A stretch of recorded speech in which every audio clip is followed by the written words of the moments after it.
You could probably win a road race without being any good at cornering. Ivan Basso's managed it for a start. But there's absolutely no way of doing that in cyclocross.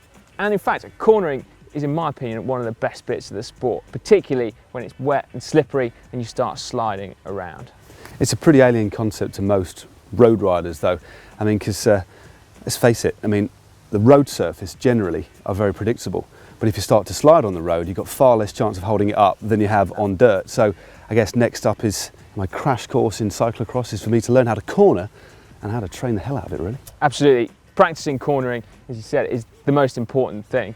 I mean, that's how you get comfortable with the feeling of sliding the bike, and also how different surfaces respond when you're riding over them. But first of all though, we've got to get the technique right. So let's go and have a look at that to get you off on the right foot.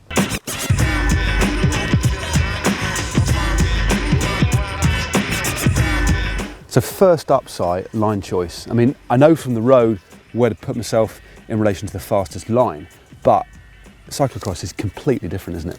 Yeah, it is. I mean, I think there are certain courses that are going to be so hard and so fast that actually you can take the racing line. So wide entry, clip the apex, then wide exit. But as soon as anything's remotely slippery, then traction dictates your line choice. So for example, you kind of want to look for the fastest, grippiest line. So on a gravel corner, that might be a line that's been polished free of loose stones. Or on a muddy corner, there might be like a rut that's formed that can act as a little bank for your wheels to grip onto. Or a berm. God, he's got the lingo. And then on a corner like this, which has been quite churned up, the fastest line might actually be the one that's away from where everyone else has been riding. So in this instance, you can look for somewhere which is not muddy and in actual fact it's grassy. And that's ably demonstrated by Tom. Nailed that, didn't he? He did, yeah. And that's like on a race circuit particularly. I mean, this is kind of the right terrain for it. You want to be looking away a lot from where other people have been riding, particularly towards the end of the race. So even kind of sneaking under the barrier tape at the edge of the course.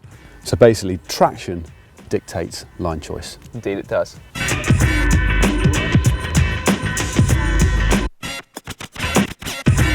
So once you've got your line choice sorted, it's time to think about technique. And to be honest with you, it's not too dissimilar to road in the basics of it. You need to have your weight centered over the bike. Too much over the front and you're likely to wash out the front end, and too much over the back and you're actually likely to do exactly the same. The front end could wash out.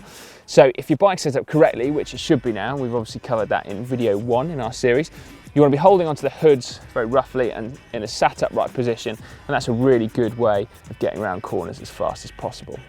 One of the differences to riding on the road though is that you have to pedal through corners a lot more, and that's principally because of the hefty rolling resistance you get from riding on dirt.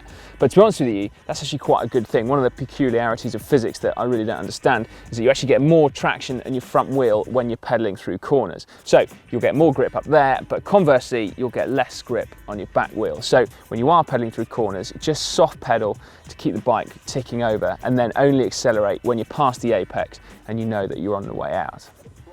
If you can't pedal through it at all, then it's back to our road technique, where your outside pedal is in the 6 o'clock position and all your weight is through it.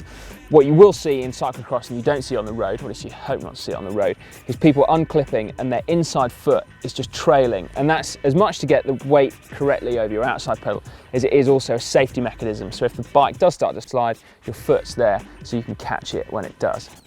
Now the final thing as well I think that needs pointing out is that you can't always lean the bike over and cross, but you still need to have these grippy side knobs on the tyre in contact with the ground. So it's a really good idea to lean the bike underneath you in order to get the maximum grip from your tyres, but still obviously staying upright.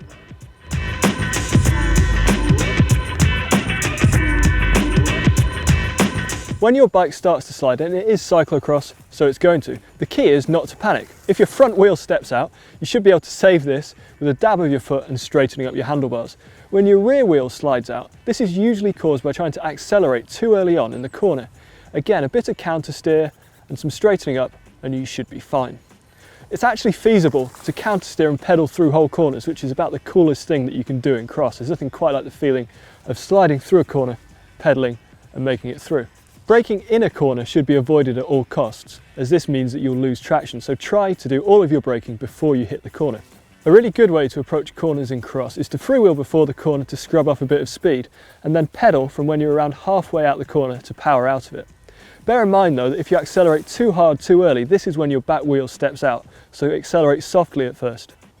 So to sum up, traction dictates line choice, pedal hard through the corners when you can and accelerate hard out of them, and remember, no braking. Well, at least sometimes anyway. I've had a fantastic couple of weeks so far and I've certainly made lots and lots of progress, and I'm sure you can too if you use just some of these simple tips. I wonder what's next.